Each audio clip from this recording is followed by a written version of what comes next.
ਸਤਿ ਸ਼੍ਰੀ ਅਕਾਲ। ਮੈਂ ਹਾਂ ਮਹਿੰਦਰ ਕੁਮਾਰ, SS ਮਾਸਟਰ ਬਾਬਾ ਪਾਖਰ ਸਿੰਘ ਸਰਕਾਰੀ ਸੀਨੀਅਰ ਸੈਕੰਡਰੀ ਸਕੂਲ ਢੁੱਡੀ ਕੇ, ਜ਼ਿਲ੍ਹਾ ਮੋਗਾ।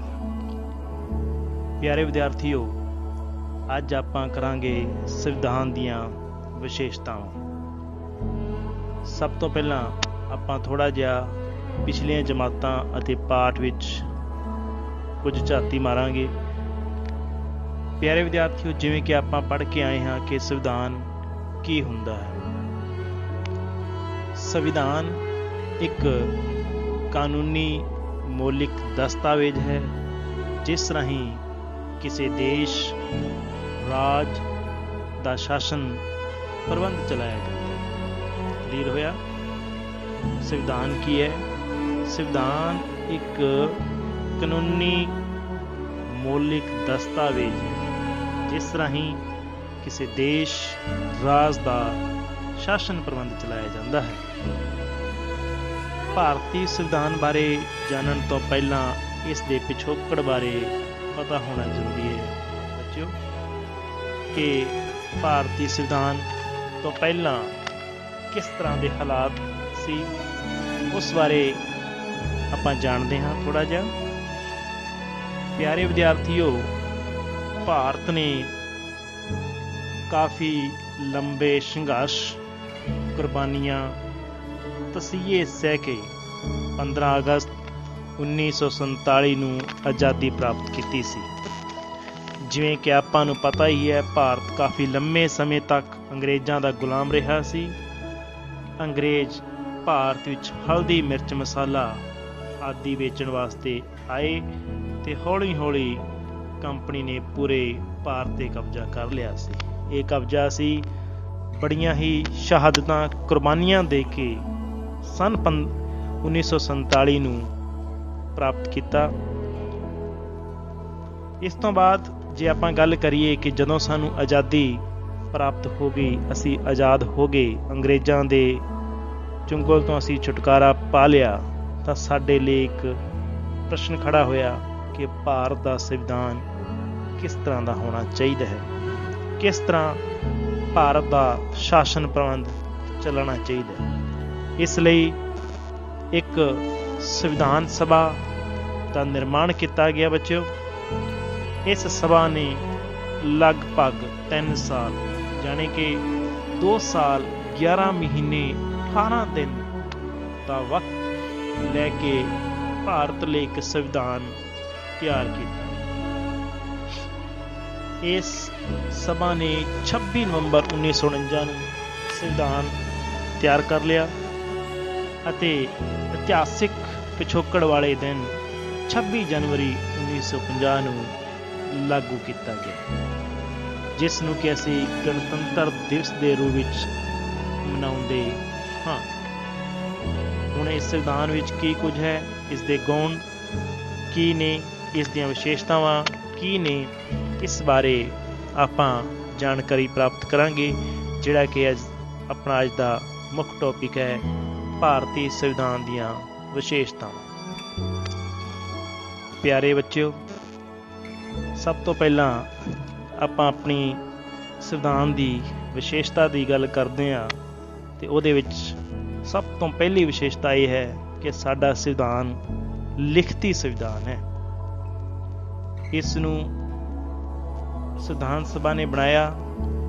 ਇਹ ਸੰਵਿਧਾਨ 26 ਨਵੰਬਰ 1949 ਨੂੰ ਸੰਵਿਧਾਨ ਸਭਾ ਦੁਆਰਾ ਪ੍ਰਵਾਨ ਕਰ ਲਿਆ ਗਿਆ ਸੀ ਅਤੇ 26 ਨਵੰਬਰ 1950 ਨੂੰ ਲਾਗੂ ਕੀਤਾ ਗਿਆ। ਜਿਵੇਂ ਕਿ ਆਪ ਸਭ ਜੀ ਨੂੰ ਪਤਾ ਹੀ ਹੈ ਕਿ ਸੰਘਾਤਮਕ ਸਰਕਾਰ ਹੋਣ ਕਾਰਨ ਸੰਵਿਧਾਨ ਦਾ ਲਿਖਤੀ ਹੋਣਾ ਜ਼ਰੂਰੀ ਸੀ, ਤਾਂ ਕਿ ਕੇਂਦਰ ਅਤੇ ਰਾਜ ਸਰਕਾਰਾਂ ਵਿੱਚ ਝਗੜਿਆਂ ਨੂੰ ਰੋਕਿਆ ਜਾ ਸਕੇ। ਜੇਕਰ ਆਪਾਂ ਦੂਜੇ ਪਾਸੇ ਇੰਗਲੈਂਡ ਦੀ ਗੱਲ ਕਰਦੇ ਹਾਂ ਤਾਂ ਇੰਗਲੈਂਡ ਦਾ ਸੰਵਿਧਾਨ ਅਣਲਿਖਤੀ ਸੰਵਿਧਾਨ ਹੈ। ਇੰਗਲੈਂਡ ਦਾ ਸੰਵਿਧਾਨ ਪਰੰਪਰਾਵਾਂ ਤੇ ਮਾਨਤਾਵਾਂ ਦੇ ਆਧਾਰ 'ਤੇ ਇੱਕ ਲੰਮੇ ਸਮੇਂ ਦੌਰਾਨ ਵਿਕਸਿਤ ਹੋਇਆ ਹੈ। ਲਿਖਤੀ ਸੰਵਿਧਾਨ ਸਰਕਾਰ ਦੇ ਕੰਮਕਾਰ ਕਰਨ ਵਿੱਚ ਕੁਸ਼ਲਤਾ ਲਿਆਉਂਦਾ ਹੈ। ਲਿਖਤੀ ਸੰਵਿਧਾਨ ਵਿੱਚ ਸਪਸ਼ਟਤਾ ਜ਼ਿਆਦਾ ਹੁੰਦੀ ਹੈ। ਇਸ ਕਰਕੇ ਸਾਡੇ ਸੰਵਿਧਾਨ ਰਚਨਹਾਰਿਆਂ ਨੇ ਸਾਡੇ ਸੰਵਿਧਾਨ ਨੂੰ ਲਿਖਤੀ ਰੂਪ ਦਿੱਤਾ। ਠੀਕ।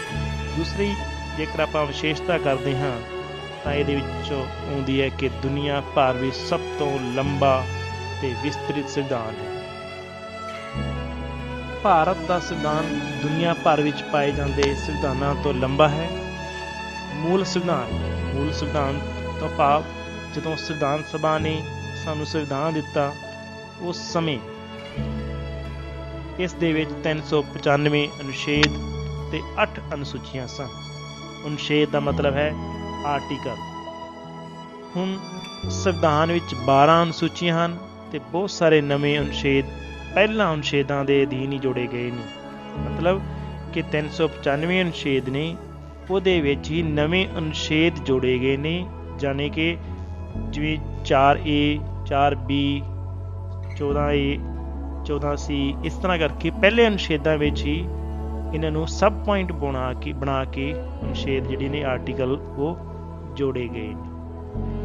ਕਹਿੰਦੇ ਨੇ ਕਿ ਸੰਵਿਧਾਨ ਦੀ ਜਿਹੜੀ 42ਵੀਂ ਸੋਧ ਹੋਈ ਉਸ ਵਕਤ ਬਹੁਤ ਸਾਰਾ ਸੰਵਿਧਾਨ ਜਿਹੜਾ ਸੀਗਾ ਉਹਦੇ ਵਿੱਚ ਹਿਲਜੁਲ ਹੋਈ। ਇਸ ਸੋਧ ਦੇ ਵਿੱਚ ਬਹੁਤ ਸਾਰੇ ਨਵੇਂ ਅਨੁਛੇਦ ਜੋੜੇ ਗਏ ਸਨ। ਇਸ ਸੋਧ ਦੁਆਰਾ 2 ਨਵੇਂ ਭਾਗ 4A ਤੇ 14A ਜੋੜੇ ਗਏ ਹਨ। 9ਵੀਂ ਅਨੁਸੂਚੀ ਜਦੋਂ ਕਿ ਸਾਡੇ ਸੰਵਿਧਾਨ ਦਾ ਪਹਿਲੀ ਸੋਧ ਹੋਈ 1951 ਦੇ ਵਿੱਚ, ਉਦੋਂ 9ਵੀਂ ਅਨੁਸੂਚੀ ਜੋੜੀ ਗਈ। 10ਵੀਂ ਅਨੁਸੂਚੀ ਜਿਹੜੀ ਕਿ ਦਲ ਬਦਲਦੇ ਨੇ, ਕੋਈ ਵੀ ਲੀਡਰ ਅੱਜ ਅਕਾਲੀ ਹੈ, ਕੱਲ੍ਹ ਨੂੰ ਕਾਂਗਰਸੀ ਹੈ, ਪਰਸੋਂ ਨੂੰ ਕਿਸੇ ਹੋਰ ਪਾਰਟੀ ਸ਼ਾਮਲ ਹੁੰਦੇ ਨੇ। ਦਲ ਬਦਲੀ ਰੋਕੂ ਕਾਨੂੰਨ ਪਾਸ ਹੋਣ ਕਾਰਨ 52ਵੀਂ ਸੋਧ ਦੁਆਰਾ 1985 ਵਿੱਚ ਜੋੜੀ ਗਈ। 11ਵੀਂ ਅਨੁਸੂਚੀ ਸਾਡੀ ਪੰਚਾਇਤੀ ਰਾਜ ਸੰਸਥਾਵਾਂ ਨਾਲ ਸੰਬੰਧਿਤ ਹੈ ਤੇ 12ਵੀਂ ਅਨੁਸੂਚੀ ਸ਼ਹਿਰੀ ਪ੍ਰਬੰਧ ਦੀਆਂ ਸੰਸਥਾਵਾਂ ਨਾਲ ਸੰਬੰਧਿਤ ਹੈ। 11ਵੀਂ ਤੇ 12ਵੀਂ ਅਨੁਸੂਚੀ 73ਵੀਂ ਤੇ 74ਵੀਂ ਸੋਧ ਦੁਆਰਾ 1992 ਵਿੱਚ ਜੋੜੀਆਂ ਗਈਆਂ ਸਨ। ਠੀਕ, ਆਪਾਂ ਕਿੰਨੀਆਂ ਵਿਸ਼ੇਸ਼ਤਾਵਾਂ ਕਰ ਲਈਆਂ? 2 ਵਿਸ਼ੇਸ਼ਤਾਵਾਂ ਕਰ ਲਈਆਂ ਕਿ ਸਾਡਾ ਸੰਵਿਧਾਨ ਲਿਖਤੀ ਸੰਵਿਧਾਨ ਹੈ, ਇੰਗਲੈਂਡ ਦਾ ਸੰਵਿਧਾਨ ਅਣਲਿਖਤੀ ਸੰਵਿਧਾਨ ਹੈ। ਦੂਸਰੀ ਹੈ ਕਿ ਭਾਰਤ ਦਾ ਸੰਵਿਧਾਨ ਦੁਨੀਆ ਵਿੱਚ ਸਭ ਤੋਂ ਲੰਬਾ ਤੇ ਵਿਸਤ੍ਰਿਤ ਸੰਵਿਧਾਨ ਹੈ। ਤੀਸਰੀ ਵਿਸ਼ੇਸ਼ਤਾ ਹੈ ਸੰਵਿਧਾਨ ਦੀ ਪ੍ਰਸਤਾਵਨਾ ਨੂੰ ਸੰਵਿਧਾਨ ਦੀ ਆਤਮਾ ਵੀ ਕਹਿ ਸਕਦੇ ਹਾਂ ਤੇ ਕੁੰਜੀ ਵੀ ਕਹਿ ਸਕਦੇ ਹਾਂ।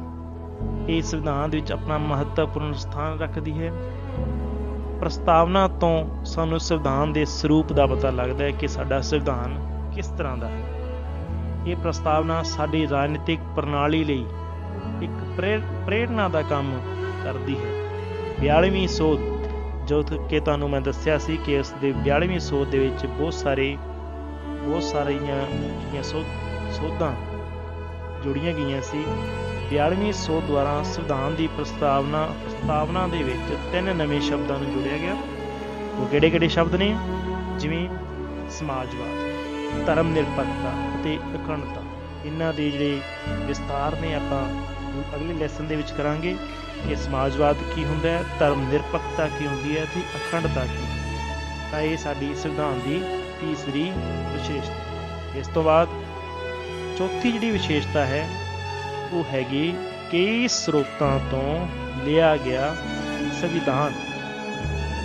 ਸੰਵਿਧਾਨ ਬਣਾਉਣ ਤੋਂ ਪਹਿਲਾਂ ਸੰਵਿਧਾਨ ਸਭਾ ਨੇ ਜਿਹੜੀ ਕਿ ਬਣਾਈ ਗਈ ਸੀ, ਸੰਵਿਧਾਨ ਸਭਾ, ਉਸਨੇ ਵੱਖ-ਵੱਖ ਦੇਸ਼ਾਂ ਦੇ ਸੰਵਿਧਾਨ ਦਾ ਅਧਿਐਨ ਕੀਤਾ। ਵੱਖ-ਵੱਖ ਜਿਹੜੇ ਅੰਗਰੇਜ਼ਾਂ ਦੇ ਬ੍ਰਿਟਿਸ਼ ਸਰਕਾਰ ਦੁਆਰਾ ਪਾਸ ਕੀਤੇ ਗਏ ਐਕਟ ਸੀਗੇ ਉਹਨਾਂ ਨੂੰ ਪੜ੍ਹਿਆ। ਉਹਨਾਂ ਦੇ ਵਿੱਚੋਂ ਜਿਹੜੀਆਂ ਚੀਜ਼ਾਂ ਸਾਨੂੰ ਚੰਗੀਆਂ ਲੱਗੀਆਂ ਸੰਵਿਧਾਨ ਰਚਨਹਾਰਿਆਂ ਨੂੰ, ਸਾਡਿਆਂ ਨੂੰ, ਉਹ ਸੰਵਿਧਾਨ ਦੀਆਂ ਚੰਗੀਆਂ ਗੱਲਾਂ ਨੂੰ ਚੁਣਨ ਦੇ ਯੋਗ ਬਣਾਇਆ ਅਤੇ ਵੱਖ-ਵੱਖ ਸਰੋਤਾਂ ਤੋਂ ਲਏ ਗਏ ਉਪਲਬਧ ਜਿਹੜੇ ਨੇ ਉਪਬੰਧ ਨੇ ਉਹ ਸਾਡੇ ਹੇਠ ਲਿਖੇ ਅਨੁਸਾਰ ਨੇ। ਸੰਸਦੀ ਸ਼ਾਸਨ ਪ੍ਰਣਾਲੀ, ਇਹ ਅਸੀਂ ਕਿੱਥੋਂ ਲਈ ਹੈ? UK ਤੋਂ, ਬ੍ਰਿਟਿਸ਼ ਤੋਂ। ਦੂਸਰਾ ਹੈ ਮੌਲਿਕ ਅਧਿਕਾਰ। ਜਿਹੜੇ ਸਾਡੇ ਮੌਲਿਕ ਅਧਿਕਾਰ ਨੇ ਉਹ ਅਸੀਂ ਲਏ ਨੇ USA ਤੋਂ, ਸੰਯੁਕਤ ਰਾਜ ਅਮਰੀਕਾ ਤੋਂ। ਤੀਸਰਾ ਸੁਪਰੀਮ ਕੋਰਟ ਦੀ ਬਣਤਰ ਤੇ ਸ਼ਕਤੀਆਂ, ਉਹ ਵੀ ਅਸੀਂ ਸੰਯੁਕਤ ਰਾਜ ਅਮਰੀਕਾ ਤੋਂ ਲਏ ਨੇ। ਚੌਥਾ ਪੁਆਇੰਟ ਜੇ ਆਪਾਂ ਕਹੀਏ ਕਿ ਚੌਥੀ ਜਿਹੜੀ ਸਾਡੀ ਵਿਸ਼ੇਸ਼ਤਾ ਹੈ ਸੰਵਿਧਾਨ ਦੀ ਨਿਆਇਕ ਪੁਨਰ ਨਿਰੀਖਣ, ਉਹ ਵੀ ਅਸੀਂ ਸੰਯੁਕਤ ਰਾਜ ਅਮਰੀਕਾ ਤੋਂ ਲਏ। ਉਪ ਰਾਸ਼ਟਰਪਤੀ ਦੀ ਪਦਵੀ, ਉਹ ਵੀ ਅਸੀਂ ਸੰਯੁਕਤ ਰਾਜ ਅਮਰੀਕਾ ਤੋਂ ਲਏ।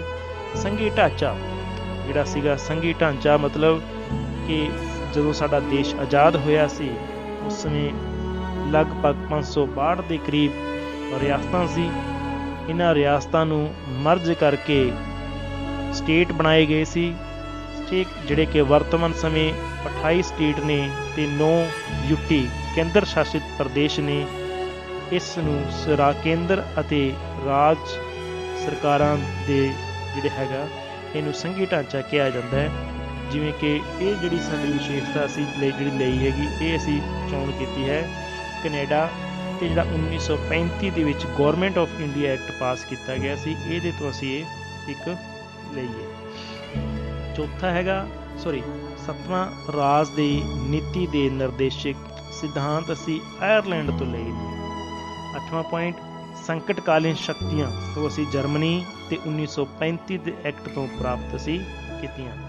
9ਵਾਂ ਮੌਲਿਕ ਕਰਤੱਵ ਸੋਵੀਅਤ ਸੰਘ ਤੋਂ ਅਸੀਂ ਲਏ ਨੇ। ਜਿਹੜੇ ਸਾਡੇ ਮੌਲਿਕ ਕਰਤੱਵ ਨੇ, ਜਿਸ ਤਰ੍ਹਾਂ ਅਧਿਕਾਰ ਨੇ ਸਾਡੇ, ਉਸੇ ਤਰ੍ਹਾਂ ਹੀ ਮੌਲਿਕ ਸਾਡੇ ਕਰਤੱਵ ਨੇ। ਮੌਲਿਕ ਕਰਤੱਵ ਅਸੀਂ ਸੋਵੀਅਤ ਸੰਘ ਤੋਂ ਲਏ ਨੇ। ਮੌਲਿਕ ਅਧਿਕਾਰ ਕਿੱਥੋਂ ਲਏ ਨੇ? USA ਤੋਂ ਲਏ ਨੇ। ਤੇ ਮੌਲਿਕ ਕਰਤੱਵ ਕਿੱਥੋਂ ਲਏ ਨੇ? ਸਾਬਕਾ ਸੋਵੀਅਤ ਸੰਘ ਤੋਂ ਅਸੀਂ ਲਏ ਨੇ। ਕਾਨੂੰਨ ਪਾਸ ਕਰਨ ਦੀ ਵਿਧੀ ਅਸੀਂ ਬ੍ਰਿਟਿਸ਼ UK ਤੋਂ ਅਸੀਂ ਲਈ ਹੈਗੀ। ਉਸ ਤੋਂ ਬਾਅਦ ਸੰਸਦ ਦੇ ਵਿਸ਼ੇਸ਼ ਅਧਿਕਾਰ, ਇਹ ਵੀ ਅਸੀਂ ਬ੍ਰਿਟਿਸ਼ ਤੋਂ ਲਏ ਨੇ। ਗਣਤੰਤਰ, ਇਹ ਅਸੀਂ ਫਰਾਂਸ ਤੋਂ ਲਿਆ। ਸਮਵਰਤੀ ਸੂਚੀ, 3 ਸੂਚੀਆਂ ਨੇ ਸਾਡੀਆਂ, ਕੇਂਦਰੀ ਸੂਚੀ, ਰਾਜ ਸੂਚੀ ਤੇ ਸਮਵਰਤੀ ਸੂਚੀ। ਸਮਵਰਤੀ ਸੂਚੀ ਜਿਹੜੀ ਇਹਦਾ ਸਿਧਾਂਤ ਹੈ, ਇਹ ਅਸੀਂ ਆਸਟ੍ਰੇਲੀਆ ਤੋਂ ਲਿਆ। ਸੰਵਿਧਾਨ ਵਿੱਚ ਸੋਧ, ਇਹ ਅਸੀਂ ਦੱਖਣੀ ਅਫਰੀਕਾ ਤੋਂ ਲਿਆ। ਕਾਨੂੰਨ ਦਾ ਸ਼ਾਸਨ ਜਿਹੜਾ ਹੈਗਾ, ਇਹ ਅਸੀਂ ਬ੍ਰਿਟਿਸ਼ ਤੋਂ ਲਿਆ ਹੈ ਕਿ ਕਾਨੂੰਨ ਦਾ ਜਿਹੜਾ ਸ਼ਾਸਨ ਹੈਗਾ, ਇਹਦੀ ਅਸੀਂ ਵਿਸ਼ੇਸ਼ਤਾ ਅਸੀਂ ਬ੍ਰਿਟਿਸ਼ ਦੇ ਸਿਧਾਂਤ ਤੋਂ ਅਸੀਂ ਗ੍ਰਹਿਣ ਕੀਤੀ ਹੈ। ਭਾਰਤ ਦੇ ਸੰਵਿਧਾਨ ਦਾ ਮੂਲ ਢਾਂਚਾ ਬ੍ਰਿਟਿਸ਼ ਦੇ ਸੰਵਿਧਾਨ ਦੀ ਤਰਜ਼ ਤੇ ਤਿਆਰ ਕੀਤਾ ਗਿਆ ਹੈ। ਮਤਲਬ ਕਿ ਜਿਸ ਤਰ੍ਹਾਂ ਦਾ ਬ੍ਰਿਟਿਸ਼ ਦਾ ਸੰਵਿਧਾਨ ਹੈ, ਉਹਦੀ ਤਰਜ਼ ਤੇ ਹੀ ਸਾਡਾ ਜਿਹੜਾ ਸੰਵਿਧਾਨ ਦਾ ਮੂਲ ਢਾਂਚਾ ਹੈਗਾ, ਬੇਸਿਕ ਸਟਰਕਚਰ ਹੈਗਾ, ਉਹ ਬ੍ਰਿਟਿਸ਼ ਸੰਵਿਧਾਨ ਦੀ ਤਰ੍ਹਾਂ ਦਾ ਹੀ ਹੈਗਾ। ਭਾਵੇਂ ਬ੍ਰਿਟਿਸ਼ ਸੰਵਿਧਾਨ ਅਣਲਿਖਤੀ ਹੈ, ਇਸ ਦੀਆਂ ਪਰੰਪਰਾਵਾਂ ਤੇ ਰੀਤੀ ਰਿਵਾਜਾਂ ਨੂੰ ਭਾਰਤ ਦੇ ਸੰਵਿਧਾਨ ਦੇ ਵਿੱਚ ਲਿਖਤੀ ਰੂਪ ਦਿੱਤਾ ਗਿਆ ਹੈ। ਠੀਕ, ਉਸ ਤੋਂ ਬਾਅਦ ਅਸੀਂ ਕਰਾਂਗੇ ਕਠੋਰ ਤੇ ਲਚਕੀਲਾ। ਇਹਦੇ ਵਿੱਚ ਅਸੀਂ ਜਦੋਂ ਗੱਲ ਕਰਦੇ ਹਾਂ ਕਿ ਭਾਰਤੀ ਸੰਵਿਧਾਨ ਦੀ ਜਿਹੜੀ 5ਵੀਂ ਵਿਸ਼ੇਸ਼ਤਾ ਹੈਗੀ, ਉਹ ਹੈ ਕਠੋਰ ਤੇ ਲਚਕੀਲਾ ਸੰਵਿਧਾਨ। ਆਮ ਕਾਨੂੰਨ ਪਾਸ ਕਰਨ ਦੀ ਵਿਧੀ ਤੇ ਸੰਵਿਧਾਨ ਵਿੱਚ ਸੋਧ ਕਰਨ ਦੀ ਵਿਧੀ ਪੱਖੋਂ ਭਾਰਤ ਦਾ ਸੰਵਿਧਾਨ 2 ਕਿਸਮ ਦਾ ਹੈ। ਧਿਆਨ ਨਾਲ ਸੁਣਿਓ। ਆਮ ਕਾਨੂੰਨ ਪਾਸ ਕਰਨ ਦੀ ਵਿਧੀ ਤੇ ਸੰਵਿਧਾਨ ਵਿੱਚ ਸੋਧ ਕਰਨ ਦੀ ਵਿਧੀ ਪੱਖੋਂ ਭਾਰਤ ਦਾ ਸੰਵਿਧਾਨ 2 ਕਿਸਮਾਂ ਦਾ ਹੈ। ਸੰਵਿਧਾਨ ਵਿੱਚ ਸੋਧ ਕਰਨ ਲਈ 3 ਤਰ੍ਹਾਂ ਦੀ ਵਿਵਸਥਾ ਕੀਤੀ ਗਈ ਹੈ। ਜੇਕਰ ਸੰਵਿਧਾਨ ਦੇ ਵਿੱਚ ਆਪਾਂ ਪਹਿਲਾਂ ਪੜ੍ਹ ਕੇ ਆਏ ਹਾਂ ਕਿ 42ਵੀਂ ਸੋਧ ਹੋਈ, 73ਵੀਂ 74ਵੀਂ ਸੋਧ ਹੋਈ। ਇਸ ਤਰ੍ਹਾਂ ਦੀ ਜੇਕਰ ਅਸੀਂ ਸੰਵਿਧਾਨ ਦੇ ਵਿੱਚ ਸੋਧ ਕਰਨੀ ਹੈ ਤਾਂ ਉਹ 3 ਤਰ੍ਹਾਂ ਦੀ ਸਾਡੇ ਸੰਵਿਧਾਨ ਦੇ ਵਿੱਚ ਸੋਧ ਕਰਨ ਦੀ ਜਿਹੜੀ ਵਿਧੀ ਹੈਗੀ, ਉਹ 3 ਤਰ੍ਹਾਂ ਦੀਆਂ ਵਿਵਸਥਾ ਕੀਤੀ ਗਈ ਹੈ। ਨੰਬਰ 1, ਸੰਸਦ ਦੇ ਸਧਾਰਨ ਬਹੁਮਤ ਦੁਆਰਾ। ਸੰਸਦ ਦੇ ਸਧਾਰਨ ਬਹੁਮਤ ਦੇ ਦੁਆਰਾ ਅਸੀਂ ਕੀ ਕੁਝ ਕਰ ਸਕਦੇ ਹਾਂ? ਸੰਵਿਧਾਨ ਵਿੱਚ ਕੁਝ ਅਜਿਹੇ ਵਿਸ਼ੇ ਹਨ ਜਿਸ ਵਿੱਚ ਸੰਸਦ ਆਮ ਕਾਨੂੰਨ ਬਣਾਉਣ ਦੀ ਵਿਧੀ ਵਾਂਗ ਹੀ ਸੋਧ ਕਰ ਸਕਦੀ ਹੈ। ਕਿਹੜੇ ਕਿਹੜੇ ਵਿਸ਼ੇ ਨੇ? ਜਿਵੇਂ ਅਨੁਛੇਦ 2, 3 ਅਤੇ 4। ਇਹਦੇ ਵਿੱਚ ਅਸੀਂ ਕਹਾਂਗੇ ਕਿ ਰਾਜਾਂ, ਸਟੇਟ ਦੇ ਨਾਵਾਂ ਵਿੱਚ ਤੇ ਹੱਦਾਂ ਵਿੱਚ ਤਬਦੀਲੀ ਕਰਨੀ ਤੇ ਨਵੇਂ ਰਾਜਾਂ ਦੀ ਸਥਾਪਨਾ ਕਰਨੀ।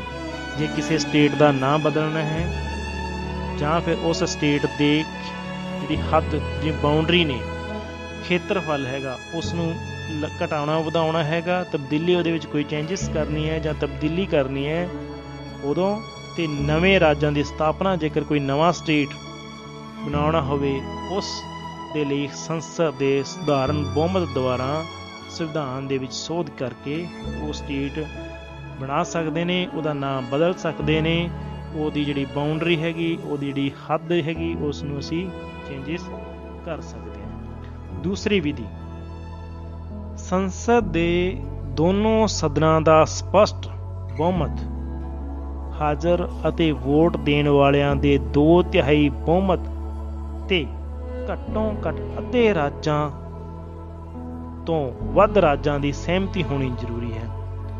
ਇੱਕ ਵਾਰ ਧਿਆਨ ਨਾਲ ਫਿਰ ਸੁਣਿਓ ਕਿ ਸੰਸਦ ਦੇ ਦੋਨੋਂ ਸਦਨਾਂ ਦਾ ਸਪਸ਼ਟ ਬਹੁਮਤ, ਕਿ ਦੋਨੋਂ ਸਦਨਾਂ ਦਾ ਸਪਸ਼ਟ ਬਹੁਮਤ ਹੋਵੇ ਅਤੇ ਹਾਜ਼ਰ ਅਤੇ ਵੋਟ ਦੇਣ ਵਾਲਿਆਂ ਦੇ 2/3 ਬਹੁਮਤ ਅਤੇ ਘੱਟੋ ਘੱਟ ਅੱਧੇ ਰਾਜਾਂ ਤੋਂ ਵੱਧ ਰਾਜਾਂ ਦੀ ਉਹਦੇ ਵਿੱਚ ਸਹਿਮਤੀ ਹੋਣੀ ਜ਼ਰੂਰੀ ਹੈ। ਜਦੋਂ ਅਸੀਂ ਅਨੁਛੇਦ 54 ਅਤੇ 55 ਅਧੀਨ ਰਾਸ਼ਟਰਪਤੀ ਦੀ ਚੋਣ ਤੇ ਵਿਧੀ ਸੰਬੰਧੀ ਸੋਧ ਕਰਨਾ, ਅਨੁਛੇਦ 73 ਅਤੇ 162 ਦੇ ਵਿੱਚ ਅਧੀਨ ਕੇਂਦਰ ਅਤੇ ਰਾਜ ਸਰਕਾਰਾਂ ਦੀਆਂ ਸ਼ਕਤੀਆਂ ਦੇ ਵਿੱਚ ਵਾਧਾ ਕਰਨਾ ਹੈ, ਉਦੋਂ ਸਾਨੂੰ ਸੰਸਦ ਦੇ ਦੋਨੋਂ ਸਦਨਾਂ ਦਾ ਸਪਸ਼ਟ ਬਹੁਮਤ, ਹਾਜ਼ਰ ਅਤੇ ਵੋਟ ਦੇਣ ਵਾਲਿਆਂ ਦੇ 2/3 ਬਹੁਮਤ ਤੇ ਘੱਟੋ ਘੱਟ ਅੱਧੇ ਰਾਜਾਂ ਤੋਂ ਵੱਧ ਰਾਜਾਂ ਦੀ ਸਹਿਮਤੀ ਹੋਣੀ ਜ਼ਰੂਰੀ ਹੈ, ਤਾਂ ਹੀ ਅਸੀਂ ਉਹਦੇ ਸੰਵਿਧਾਨ ਦੇ ਵਿੱਚ ਸੋਧ ਕਰ ਸਕਦੇ ਹਾਂ। ਤੀਸਰੀ ਜਿਹੜੀ ਸਾਡੀ ਵਿਧੀ ਹੈ ਸੰਵਿਧਾਨ ਦੇ ਵਿੱਚ ਸੋਧ ਕਰਨ ਦੀ, ਉਹ ਹੈ ਸੰਸਦ ਦੇ ਦੋਨੋਂ ਸਦਨਾਂ ਦਾ ਸਪਸ਼ਟ ਬਹੁਮਤ, ਹਾਜ਼ਰ ਅਤੇ ਵੋਟ ਦੇਣ ਵਾਲਿਆਂ ਦੇ 2/3 ਬਹੁਮਤ ਦੁਆਰਾ। ਕੁਝ ਵਿਸ਼ੇ ਅਜਿਹੇ ਹਨ ਜਿਨ੍ਹਾਂ ਵਿੱਚ ਸੰਸਦ ਸੋਧ ਦੇ ਦੋਨਾਂ ਸਦਨਾਂ ਦੇ ਸਪਸ਼ਟ ਬਹੁਮਤ ਦੁਆਰਾ ਕੀਤੀ ਜਾ ਸਕਦੀ ਹੈ। ਧਿਆਨ ਨਾਲ ਸੁਣਿਓ, ਕੁਝ ਵਿਸ਼ੇ ਅਜਿਹੇ ਹਨ ਜਿਨ੍ਹਾਂ ਵਿੱਚ ਸੋਧ ਸੰਸਦ ਦੇ ਦੋਨਾਂ ਦੇ ਸਪਸ਼ਟ ਬਹੁਮਤ ਦੁਆਰਾ ਕੀਤੀ ਜਾ ਸਕਦੀ ਹੈ। ਸੋਧ ਬਿੱਲ ਸੰਸਦ ਦੇ ਕਿਸੇ ਵੀ ਸਦਨ ਵਿੱਚ ਪੇਸ਼ ਕੀਤਾ ਜਾ ਸਕਦਾ ਹੈ। ਜਿਹੜਾ ਸੋਧ ਬਿੱਲ ਹੈਗਾ ਉਹ ਸੰਸਦ ਦੇ ਚਾਹੇ ਲੋਕ ਸਭਾ 'ਚ ਪੇਸ਼ ਕਰੋ, ਚਾਹੇ ਰਾਜ ਸਭਾ ਦੇ ਵਿੱਚ ਪੇਸ਼ ਕਰੋ, ਕਿਸੇ ਵੀ ਸਦਨ ਦੇ ਵਿੱਚ ਪੇਸ਼ ਕੀਤਾ ਜਾ ਸਕਦਾ ਹੈ। ਸੋਧ ਬਿੱਲ ਪਾਸ ਕਰਨ ਲਈ ਦੋਨੋਂ ਸਦਨਾਂ ਦੇ ਲੋਕ ਸਭਾ ਤੇ ਰਾਜ ਸਭਾ ਦੀ ਸ਼ਕਤੀ ਬਰਾਬਰ ਹੈ। ਇੱਕ ਗੱਲ ਯਾਦ ਰੱਖਣ ਵਾਲੀ ਹੈ ਕਿ ਸੰਸਦ ਸੰਵਿਧਾਨ ਦੇ ਮੂਲ ਢਾਂਚੇ ਵਿੱਚ ਸੋਧ ਨਹੀਂ ਕਰ ਸਕਦੀ। ਜਿਹੜਾ ਸਾਡਾ ਸੰਵਿਧਾਨ ਦਾ ਮੂਲ ਢਾਂਚਾ ਹੈ, ਉਹਦੇ ਵਿੱਚ ਸੰਸਦ ਸੋਧ ਨਹੀਂ ਕਰ ਸਕਦੀ, ਪਰ ਮੂਲ ਢਾਂਚੇ ਵਿੱਚ ਕੀ ਕੁਝ ਸ਼ਾਮਲ ਹੈ, ਇਸ ਦਾ ਨਿਰਣਾ ਜਿਹੜਾ ਹੈ ਜਾਂ ਫੈਸਲਾ ਹੈਗਾ, ਉਹ ਸੁਪਰੀਮ ਕੋਰਟ ਦੱਸਦੀ ਹੈ। 1980 ਵਿੱਚ ਸੁਪਰੀਮ ਕੋਰਟ ਦੇ ਫੈਸਲੇ ਅਨੁਸਾਰ ਨਿਆਇਕ ਪੁਨਰ ਨਿਰੀਖਣ ਨੂੰ ਮੂਲ ਢਾਂਚੇ ਦਾ ਅੰਗ ਮੰਨਿਆ ਗਿਆ ਹੈ। ਠੀਕ, ਇਹ ਸਾਡੀ ਹੈਗੀ ਸੰਵਿਧਾਨ ਦੀ ਸੋਧ ਕਰਨ ਦੀ 3 ਵਿਧੀਆਂ। ਕਿਹੜੀਆਂ ਨੇ? ਸੰਸਦ ਦੇ ਸਧਾਰਨ ਬਹੁਮਤ ਦੁਆਰਾ, ਸੰਸਦ ਦੇ ਦੋਨੋਂ ਸਦਨਾਂ ਦੇ ਸਪਸ਼ਟ ਬਹੁਮਤ, ਹਾਜ਼ਰ ਅਤੇ ਵੋਟ ਦੇਣ ਵਾਲਿਆਂ ਦੇ ਅਤੇ ਘੱਟੋ ਘੱਟ ਅੱਧੇ ਤੋਂ ਵੱਧ ਰਾਜਾਂ ਦੀ ਸਹਿਮਤੀ ਅਨੁਸਾਰ। ਤੀਸਰੀ ਹੈ ਸੰਸਦ ਦੇ ਦੋਨੋਂ ਸਦਨਾਂ ਦਾ ਸਪਸ਼ਟ ਬਹੁਮਤ, ਹਾਜ਼ਰ ਤੇ ਵੋਟ ਦੇਣ ਵਾਲਿਆਂ ਦੇ 2/3 ਬਹੁਮਤ ਦੁਆਰਾ ਅਸੀਂ ਸੰਵਿਧਾਨ ਦੀ ਸੋਧ ਕਰ ਸਕਦੇ ਹਾਂ। ਪਰ ਇੱਥੇ ਇੱਕ ਗੱਲ ਵਿਸ਼ੇਸ਼ ਕਰਨਯੋਗ ਹੈ ਕਿ ਸੰਵਿਧਾਨ ਦੇ ਮੂਲ ਢਾਂਚੇ ਵਿੱਚ ਅਸੀਂ ਸੋਧ ਨਹੀਂ ਕਰ ਸਕਦੇ। ਮੂਲ ਢਾਂਚੇ ਵਿੱਚ ਕੀ ਕੁਝ ਸ਼ਾਮਲ ਹੈ, ਇਹਦਾ ਫੈਸਲਾ ਕੌਣ ਕਰਦਾ ਹੈ? ਸੁਪਰੀਮ ਕੋਰਟ ਕਰਦਾ ਹੈ। ਓਕੇ, ਅਤੇ ਇਕਾਤਮਕਤਾ ਦਾ ਸੁਮੇਲ। ਭਾਰਤ ਦੇ ਸੰਵਿਧਾਨ ਦੀ ਇਹ ਵਿਸ਼ੇਸ਼ਤਾ ਹੈ ਕਿ ਭਾਰਤ ਦਾ ਸੰਵਿਧਾਨ ਜਿਹੜਾ ਹੈਗਾ ਉਹ ਸੰਘਾਤਮਕਤਾ ਅਤੇ ਇਕਾਤਮਕਤਾ ਦਾ ਸੁਮੇਲ ਹੈ। ਭਾਰਤ ਦੇ ਵਿੱਚ ਸੰਘੀ ਢਾਂਚਾ ਹੈ। ਭਾਰਤ ਵਿੱਚ 2 ਤਰ੍ਹਾਂ ਦੀਆਂ ਸਰਕਾਰਾਂ ਦੀ ਸਥਾਪਨਾ ਕੀਤੀ ਗਈ ਹੈ, ਇੱਕ ਪਾਸੇ ਕੇਂਦਰ ਸਰਕਾਰ ਅਤੇ ਦੂਜੇ ਪਾਸੇ ਰਾਜ ਸਰਕਾਰ। ਇਹਨਾਂ ਦੋਨਾਂ ਵਿੱਚ ਸ਼ਕਤੀਆਂ ਦੀ ਵੰਡ ਕੀਤੀ ਗਈ ਹੈ, ਪਰ ਰਾਜਾਂ ਦੇ ਮੁਕਾਬਲੇ ਕੇਂਦਰ ਨੂੰ ਜ਼ਿਆਦਾ ਸ਼ਕਤੀਆਂ ਦਿੱਤੀਆਂ ਗਈਆਂ ਹਨ।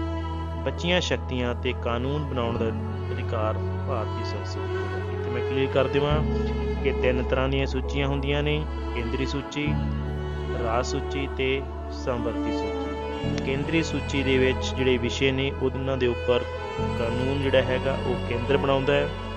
ਰਾਜ ਸੂਚੀ ਦੇ ਵਿੱਚ ਰਾਜ ਸਰਕਾਰਾਂ ਕਾਨੂੰਨ ਬਣਾਉਂਦੀਆਂ ਨੇ ਤੇ ਸੰਵਰਤੀ ਸੂਚੀ ਦੇ ਵਿੱਚ ਦੋਨੇ ਕਾਨੂੰਨ ਬਣਾ ਸਕਦੀਆਂ ਨੇ।